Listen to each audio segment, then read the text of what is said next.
This is the Influencer Entrepreneurs Podcast with Jenny Melrose, where I strategize with business owners on how to grow and scale their businesses to hit their income goals.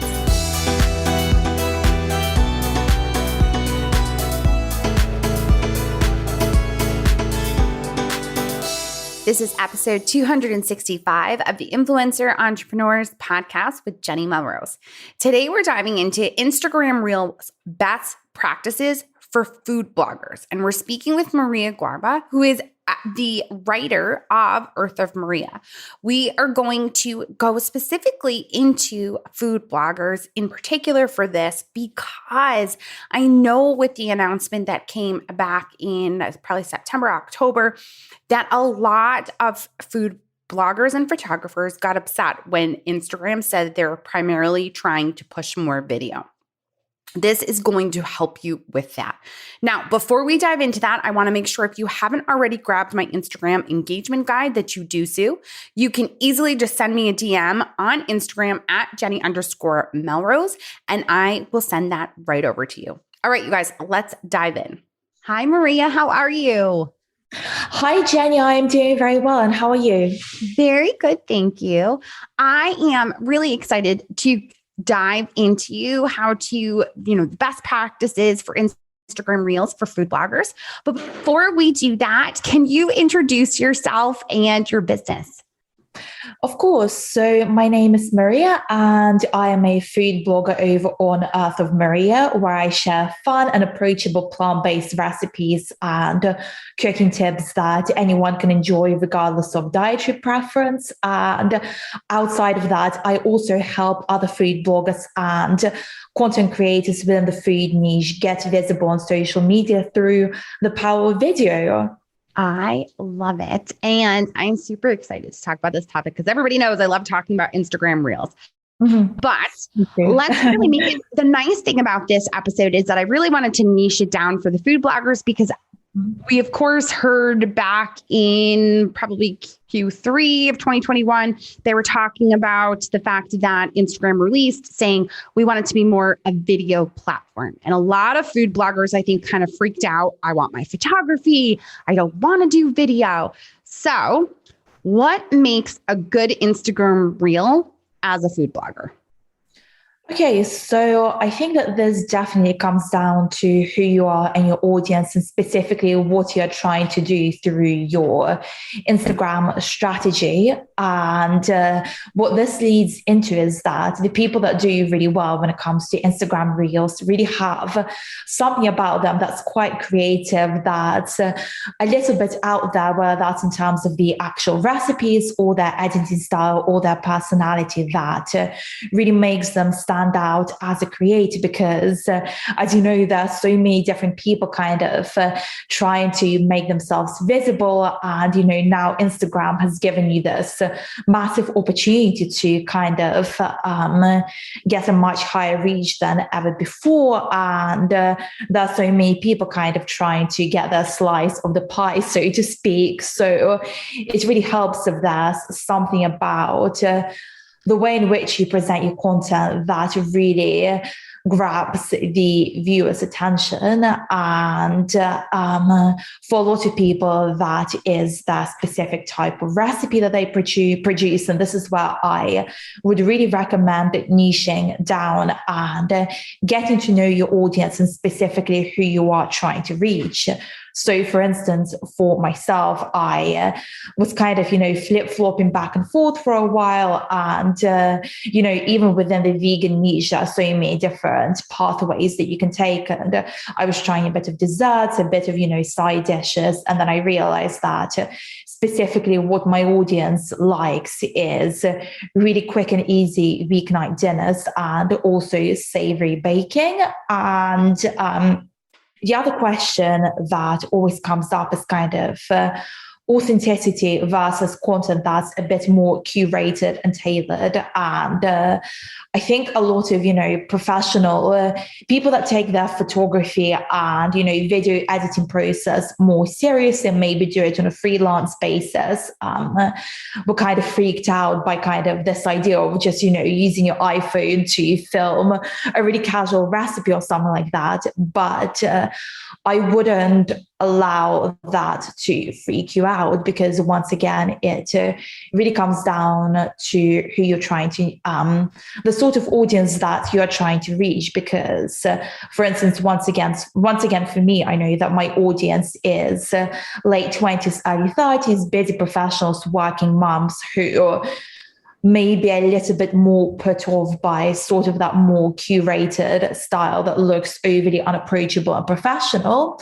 But if you're trying to reach maybe a more experienced home cook, or people who are really, really into, creating these gourmet fancy dishes, or even if you're trying to put yourself out there as a food photographer and have that as a centerpiece of who you are and of your business, then I've seen so many people also do really well with a more curated style. So as a short way to put all of that, it really depends on who you're trying to reach. And it really comes down to understanding your audience and being very responsive to the sort of content that outperforms in comparison to all of the other pieces.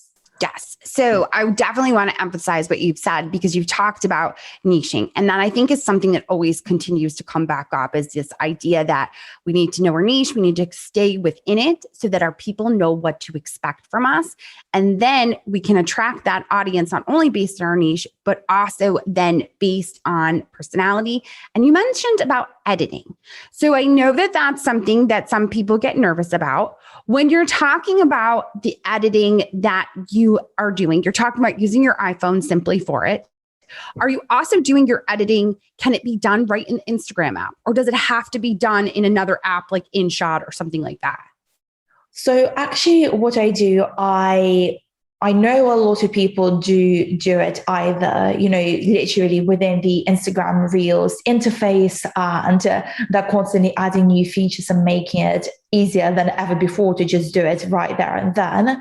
Personally, what I do is I actually have my iPhone, and then I also have my camera, and I kind of have them set up on two different tripods to kind of get a variety of different angles. And I specifically use my camera to simultaneously get a horizontal video for my website, because that just looks better in comparison to vertical. And then I go into Adobe Premiere Pro, and that is, kind of a very standard desktop application that many people use, and it has so many features. And once you get adjusted to it, it does become quite intuitive. And I know other food bloggers use iMovie, which I believe is free, and there are also different iPhone applications that you can use to edit your videos. That's such a great tip, to have both shooting at the same time so that you can use it almost like A roll, B roll, and be able to add it and edit it in. So smart. And of course, listeners that are food bloggers are probably used to using Adobe, because they're editing their photos in that, like a Photoshop or Lightroom or whatever it might be that they are using. So that's just so smart. I love it. So how do you get max views on Instagram Reels as a food blogger?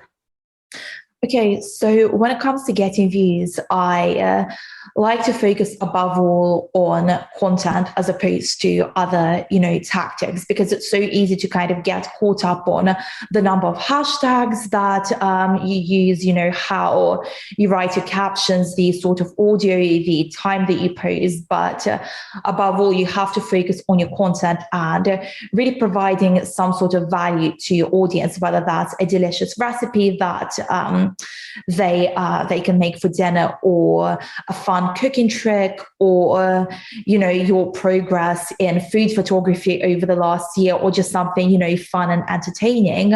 You have to focus on that above everything else, because if you're not providing the value, no number of tactics will be able to compensate for that. And kind of going along with that is you have to find a way to grab the viewer's attention and kind of understand that Instagram is at its core is trying to get people to stay within the app for as long as possible. And so, a very specific point of criticism that I have is kind of the old style, hands and pants video with kind of the jingly copyright-free music in the background that typically, unless the recipe is very unique or maybe something a bit, out there or controversial, that doesn't really seem to work because, when someone is scrolling and they kind of see a standard hands and pants video, they're more likely to go straight past it. And to be more specific about how to grab attention.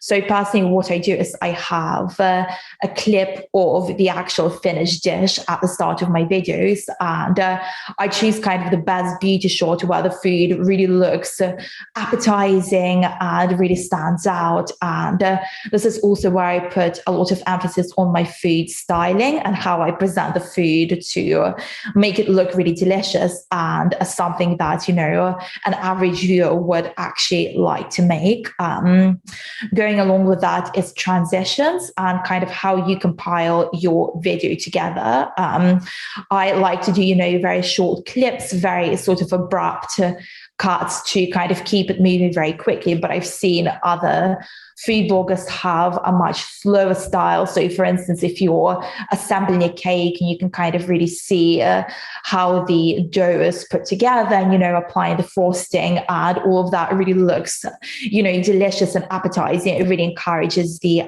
viewer to keep watching. And another tactic that has worked, I haven't personally tried this out myself, but storytelling works really well. So specifically, you kind of share the recipe and then add a voiceover kind of saying why the recipe originates, or maybe, a story behind it, or kind of persuading the viewer to try it out and, emphasizing what makes it really unique. And that's also a really good way to add personality if you're not quite comfortable enough with being on video yourself. And another thing is to really focus on seasonality. So as we're recording this, is actually an excellent time because it's kind of the middle of Q4, and there are so many different recipes that people are searching for specifically within this time frame. And for me, it's things like vegan roast dinner alternatives and side dishes and pumpkin recipes and all of that fun stuff. And yes, so just think very carefully about specifically what kind of a general sense of the recipes that people are looking for, and then find a way to fit them into your broader content strategy. How long would you say people have to get their attention? So you were talking about that beauty shot. About how long do you let that kind of lay out in the reel? I like to do about 4 to 5 seconds at the start of the video, and I find that's enough to kind of draw the viewer into the video. And I also like to have kind of myself trying the dish and kind of giving my reaction to it. And I find that sort of human element does really well, and once again adds personality to the video. Yes. And you also talked about those transitions. And I think anytime I've watched a food or recipe come across in a reel, the more transitions they have that are not so like watching me, stir something. Like, to me, that get into the next piece, show me the phases of it going into the bowl quickly. So it's more of like almost jagged transitions, I think, is what catches my interest. So I love that. How often should you post Instagram reels to your feed? So there isn't really a set answer for this. And I would say to try and do it as often as possible and as often as you can within your kind of as much as your schedule allows. And I would say to really focus on Instagram Reels as opposed to different forms of content. So obviously still mix them in to just give, Instagram a bit of variety. But so for instance, for myself, I post around 4 to 5 times a week, and most of that is Reels. And I maybe do a static post, sort of 2 times a month these days, but they always seem to tank when it comes to reach. So I just focus on my Reels. And to go along with that, I would recommend to leave room in your content calendar at least once in a while to do a recipe that's exclusive to Instagram. So personally, I haven't noticed a difference in engagement, whether the recipe is in a caption or whether I say, go over to my website. But I find that sometimes to do a recipe that's, more specific to Instagram will firstly show the app that you're making an effort to keep users within the platform, and will also nurture that audience that you have within Instagram to keep coming back to your recipes and really engage with your content. And just with my personal strategy, I post on my website around 3 times a week at the moment, and I will obviously go in and share those recipes to my Instagram as Reels. And around twice a week, I will also do Instagram exclusive content just based on kind of what's trending or maybe what I feel like doing. And this is also, I like to kind of see this as a way to really let my creativity go, because when it comes to my blog, I really like to focus on keyword research and SEO. But when it comes to Instagram, that you can do something that's a bit more like unique and out there, that isn't, something that people may be searching for on Google. And it's just a really good opportunity to kind of let your creativity shine and really try out new things, and at the same time grow your audience. Yes, I love the fact that you allow the creativity to be able to come in, see what's trending, see what's doing well, and be able to do something that would fall within that. So talking a little bit, we've already talked about max views on a reel. What about how to get a reel to go viral? Because of course, that's what everyone, and of course, viral is very subjective depending upon how many followers you have. Mm-hmm. But what have you found works? Because I know you've had a couple. Yeah. So once again, this really comes down to the content. And I find that with creators that I've observed that constantly have, viral success after viral success, they make recipes that are really unique and something that, a lot of people would want to make. And just on a broader level, they have something about their profile that really niches them down, whether that's their personality, whether that's their editing style, whether that's the actual type of recipes or, the type of food that they make. So for instance, with me, people can expect really approachable plant-based recipes, but the sort of plant-based recipe that isn't just for vegans, that is something that everyone can enjoy. And I find that is a sort of dish that will always do well with my audience. On the other hand, if it's something that seems overly quote unquote vegan, or something that's too healthy, or actually sweet recipes don't do that well on my page for some reason. So it really comes down to studying your audience, maybe experimenting at the beginning to see what works and what doesn't, and then really zooming in and kind of doing different variations on the sort of content that really seems to resonate with your specific audience. Another thing is to do something that's a little bit I don't know if controversial is the right word, but for instance, a couple of weeks ago, I did a garlic confit recipe, which went, crazy viral within a couple of days, because people were commenting something like, "Oh, you're going to have such bad garlic breath after this," and it was just something that's a little bit, quiet, a little bit controversial, and that encourages people to comment and to kind of, in a sense, start a discussion in the caption. Obviously, don't get too political or sensitive with it, but that's another potential strategy. And another thing that comes to virality on social media video in general, so this doesn't just apply to Instagram, this also applies to platforms like TikTok and also Pinterest story pins, idea pins to an extent. But the thing is that when it comes to trends, the important thing is to not force it, because if you are doing something just for the sake of going viral, it's almost like, when there's that kind of desperation to get views and engagement, the audience can kind of sense it. And especially if it's something that's so out of your niche and not something that you would usually post, it just comes across as very obvious. And kind of going off of that, I think the most important thing is to not focus on going viral or getting a specific number of views, because ultimately you can't control that. You can't control how the algorithm is going to distribute your video, and you can't really control, what the numbers are going to do. But instead, the kind of on a deeper level, you have to focus on providing value and also enjoying the process, because as I said, if you're stressing out about numbers or getting engagement or doing content for the sake of that virality and trying to catch it, it's almost like it's energetically obvious through the screen, so that isn't going to do as well as a recipe that you've clearly enjoyed making and that means a lot to you, and that really focuses on providing some sort of value to your audience.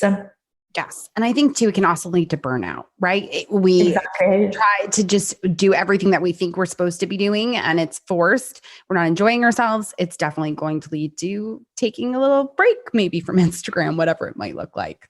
Exactly. And I would suggest just to kind of find 10 to 20 minutes a day, maybe, so sort of in the evening or while, doing cardio at the gym or something like that, to just have a scroll through Instagram Reels, have a look at what other people are doing, just to get an intuitive sense of what makes a well put together Instagram Reels or social media video in general.